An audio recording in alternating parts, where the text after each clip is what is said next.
హెబ్రీయులకు రాసిన పత్రిక 11వ అధ్యాయము 6వ వచనం దేవుని వాక్యంలో చదువుకుందాం. మొదటి గ్రంథంలో 207వ పేజీ. హెబ్రీయులకు రాసిన పత్రిక 11వ అధ్యాయము 6వ వచనం. విశ్వాసం లేకుండా దేవునికి ఇష్టడై ఉన్న అసాధ్యము. దేవుని యొద్దకు వచ్చేవాడు ఆయన ఉన్నాడని నన్ను వెతుకు వాడికి ఫలము దయచేయవాడికి నమ్మదగిన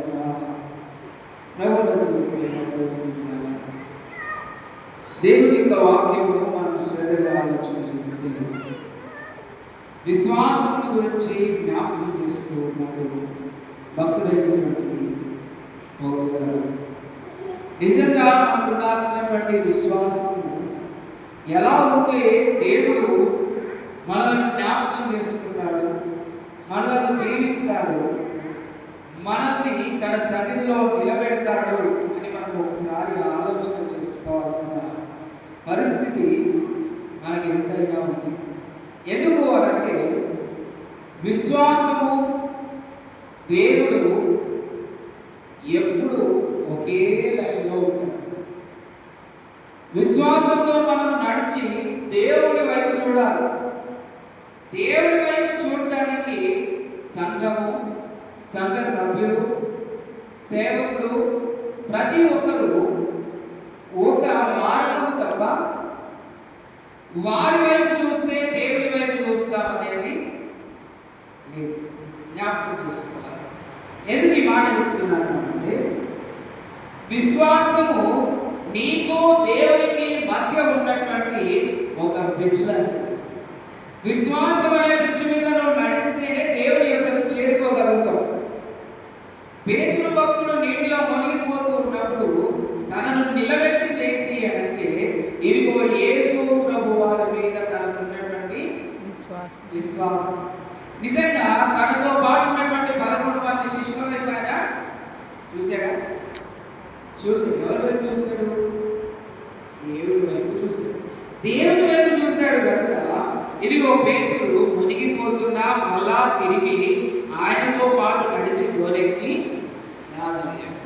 కాబట్టి విశ్వాసం అనేది దేవునికి మనకు మధ్య ఉన్నటువంటి ఒక మంచి విషయము. అది మనం జ్ఞాపకం చేసుకోవాలి. అదేవిధంగా బైబిల్ గ్రంథంలో మనం చూసినట్లయితే నిజంగా విశ్వాసం గురించి ఆలోచన చేస్తే మనకు గుర్తు రావాల్సింది ఎవరు అంటే ఇశ్రాయేలీయులు మనకు గుర్తు రావాలి. ఎందుకు అంటే దేవుడు ఎన్నుకున్నటువంటి జనాంగం, వీళ్ళు నా పిల్లలు అని దేవుడు ఎల్లప్పుడూ శ్రద్ధ వహించినటువంటి వాళ్ళు ఎవరు? ఇశ్రాయేలీయులు. ఇదిగో ఒక సందర్భం ఏర్పడింది. ఒక రాజు కోరుకున్నాడు, ప్రవక్త దగ్గరికి వెళ్ళి ఇశ్రాయేలీయులను నువ్వు శపించు అన్నాడు. బాలాకు బిలాము వీళ్ళిద్దరి మధ్యలో జరిగినటువంటి సందర్భం. బాలాకు అనేటువంటి రాజు బిలాము దగ్గరికి వచ్చి బిలాముతో అంటున్నాడు, బిలాము ఈ ఇశ్రాయేలీయులు లెక్కకు విస్తారంగా దీవించబడ్డారు. వీళ్ళు మా దేశం మీదకి వస్తే మా దేశం ఎందుకు పనికిరాదు కనుక నువ్వు వీళ్ళని ఏం చేస్తావు అంటే శపించు. నిజంగా బిలాము దేవుని సన్నిధిలో రాత్రంతా ప్రార్థన చేశాడు. ఇశ్రాయేలీయులను శపించడానికి ప్రార్థన చేశాడు. శపించడానికి వెళ్ళి నిలబడి దీవించి తిరిగి వచ్చాడు. కారణం ఏంటి అంటే దేవుడు ఇశ్రాయేలీయులను అంతగా ప్రేమించాడు.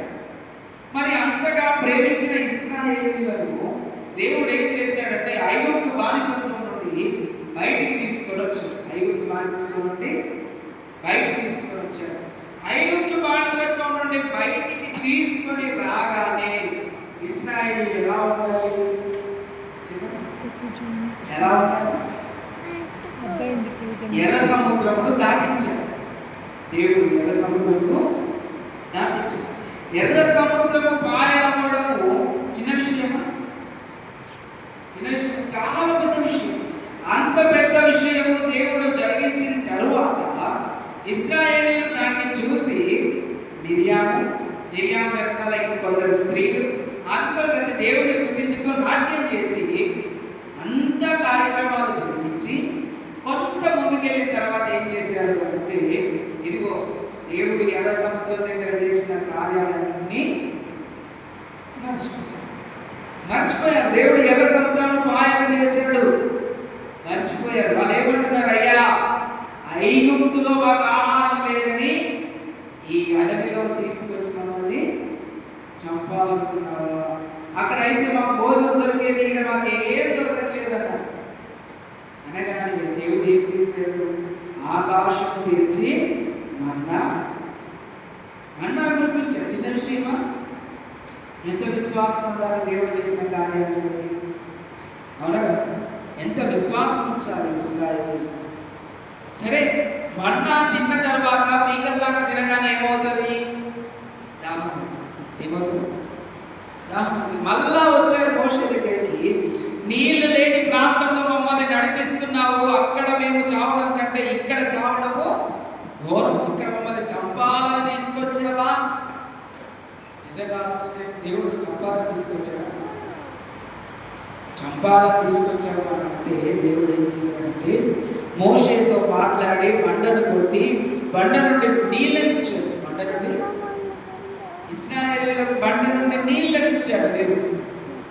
ఎంత కృతజ్ఞత కలిగి ఉండాలి, ఎంత విశ్వాసం కలిగి ఉండాలి దేవుడు పట్ల చెప్పండి. ఆకలి అవుతుందంటే మన్నా కురిపించాడు, దాహం అవుతుందంటే నీళ్ళనిచ్చాడు.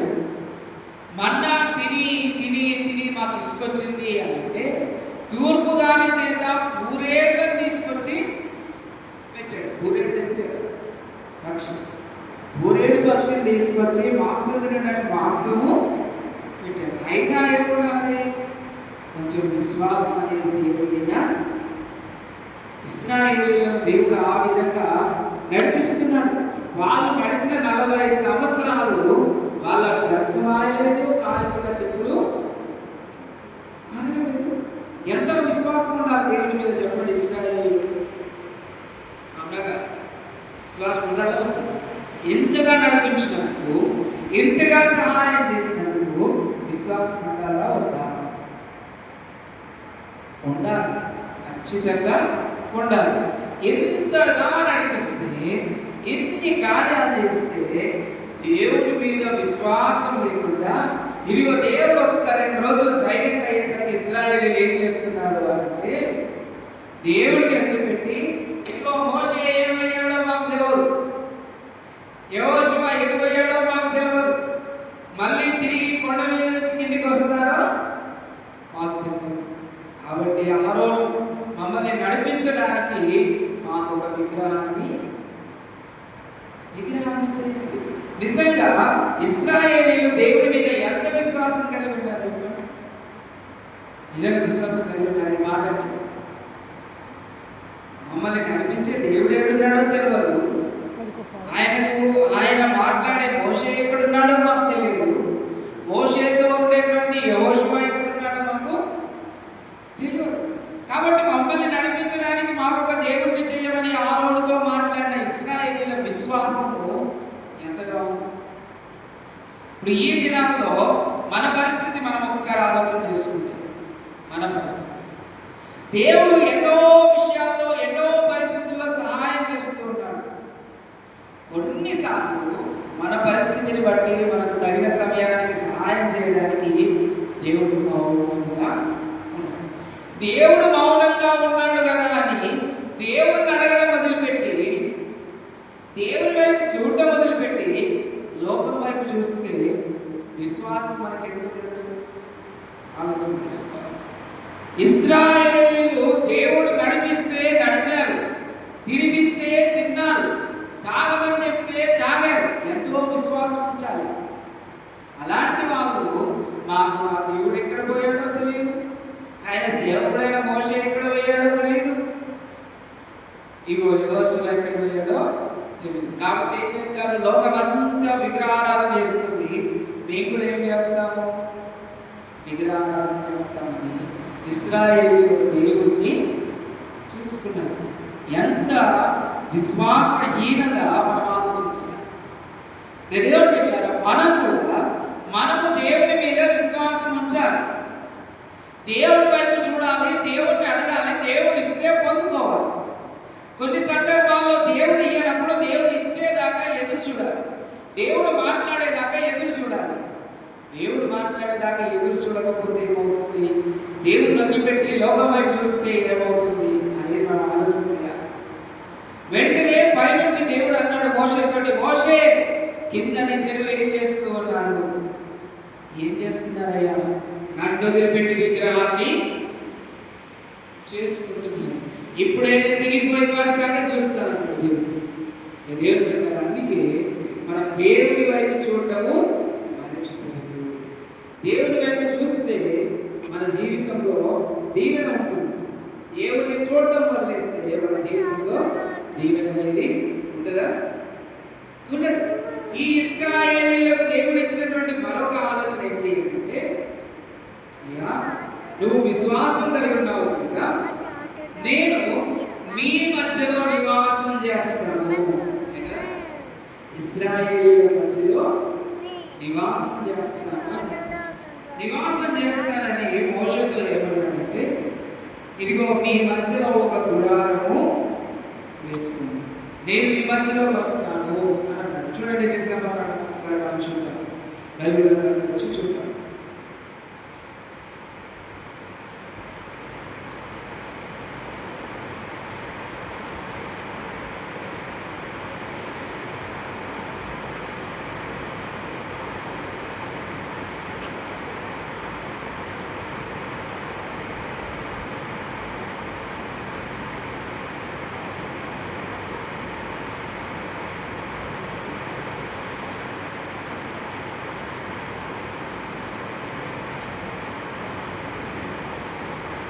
చూడండి, 25వ అధ్యాయము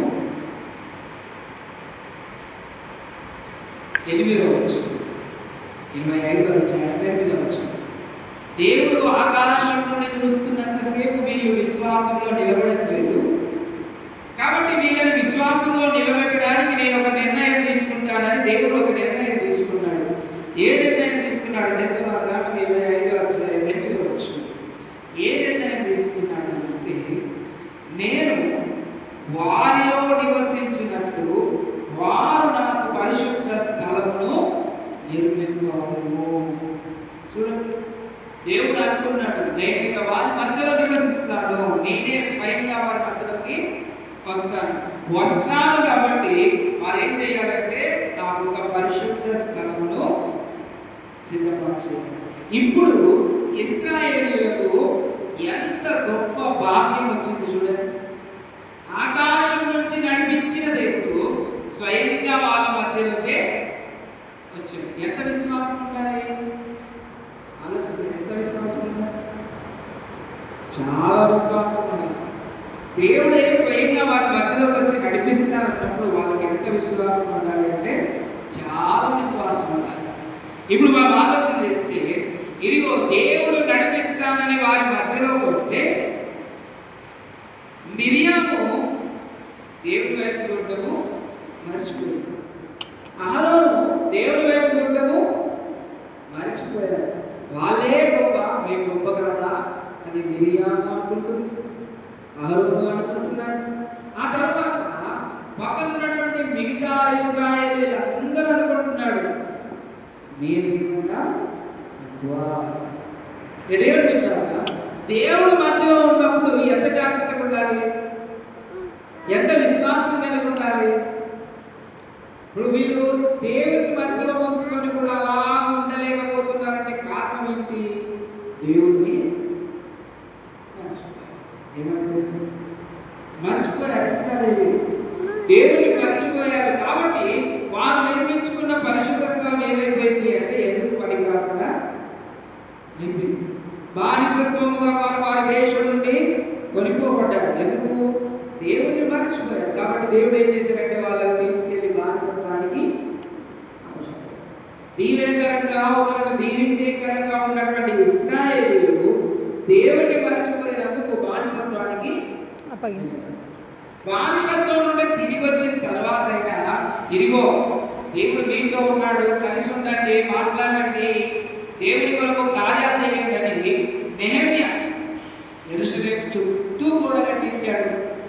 ఎజ్రా దేవుని మందిరంలో ఉన్న పదార్థాలను తీసి వాళ్ళతో చదివి వాళ్ళతో తప్పొప్పించి ఇక ఆ తప్పెన్నడికి చేయకండి చేయించాడు.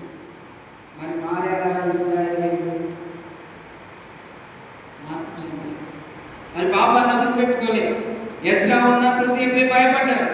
ఎజ్రా పోయిన తర్వాత ఎవరి దారి వాళ్ళకి.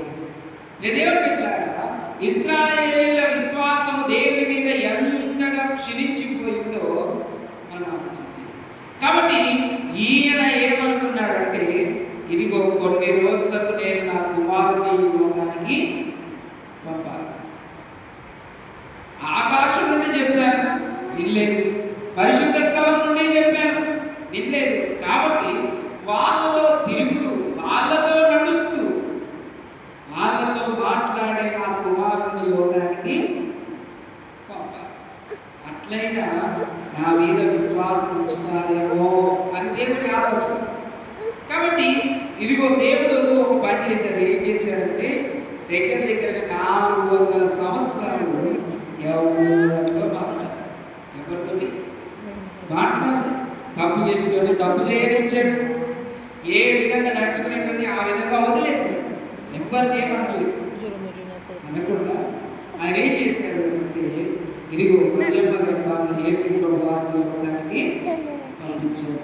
ఎందుకు పంపించాడు యేసు ప్రభు వారిని అని అంటే, ఇక్కడ కూడా ఒక మాట మనం ఆలోచన చేద్దాం. యోహాను సువార్త 3వ అధ్యాయము 16వ వచనం.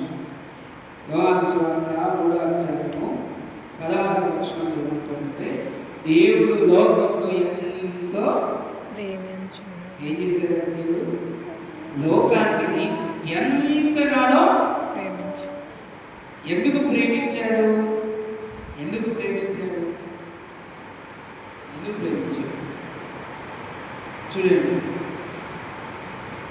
ఆయన తన అద్వితీయ కుమారునిగా పుట్టిన వారి యందు విశ్వాసముంచు ప్రతి వారికి. ఎవరైనా విశ్వాసం ఉంచువారు? దేవుని కుమారునిగా పుట్టిన యేసు యందు విశ్వాసముంచు ప్రతి వానికి వాడు నశింపక నిత్య జీవం పొందినట్లు యేసు ప్రభువుని అనుగ్రహించాడు. ఇప్పుడు ఎవరి మీద విశ్వాసం ఉంచాలి? కనబడని దేవుని మీద విశ్వాసం ఉంచాలని మొదలు కోరుకున్నాడు. సరే, అక్కడ కుదరట్లేదని పరిశుద్ధ స్థలంలోకి వచ్చాడు. పరిశుద్ధ స్థలంలో కుదరట్లేదని ఇదిగో మన మధ్యలోకి యేసు ప్రభువుని పంపించాడు. ఎందుకు?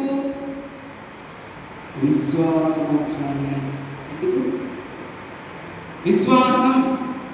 విశ్వాసం ఉంచాలని ఆయన పంపించి ఆయన ఏమంటున్నాడంటే, ఎవరైతే యేసు ప్రభువునందు విశ్వాసం ఉంచుతారో వారికే పరలోక రాజ్యం. యేసు ప్రభువునందు విశ్వాసం ఉంచడం అంటే ఏంటి? యేసు ప్రభువు ఒక మాట అన్నాడు. ఏమన్నాడంటే, మనుష్య కుమారుడు తాను రెండవ రాకడ వచ్చినప్పుడు మనుషులలో విశ్వాసం కనుగొనునా. మళ్ళీ యేసు ప్రభువు రెండవ రాకడ వచ్చి ఇదిగో ఎవరికైనా వెతికితే అప్పుడు అంటున్నాడు, ఎవరికైనా విశ్వాసం ఉంటుందా? ఇప్పటికిప్పుడు దేవుడి రాకడ వస్తే నేను ఎత్తబడతాను, దేవుడితో ఉంటాను. ఎత్తబడడానికి, దేవుడితో ఉండడానికి నాకు ఆ క్వాలిఫికేషన్ ఉందని విశ్వాసంతో చెప్పగలిగే వాళ్ళు ఎంతమంది ఉన్నారు?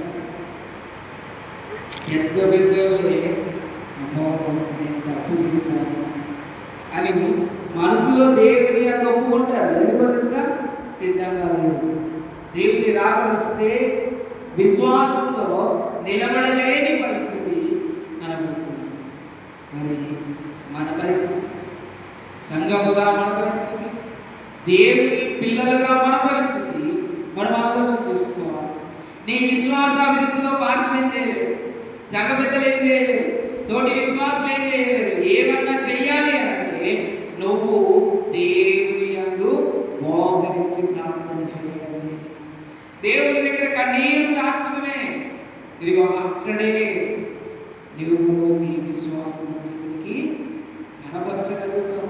దేవుడు ఏమన్నాడు? ప్రార్థన చేసేటప్పుడు నీ యొక్క ఇంటిలోనికి వెళ్ళి నీ తలుపులు వేసుకొని రహస్యంగా చూసే నీ దేవునికి ప్రార్థన ఎందుకన్నాడన్నమాట? ఎందుకంటే మన విశ్వాసము మొట్టమొదటిగా మనం ఎవరికి కనపరచాలంటే దేవుడికి కనపడాలి. మిగతా వాళ్ళు చూసిన ఎవరికి కనపడాలి? దేవుడికి కనపడాలి మన విశ్వాసం. అందుకే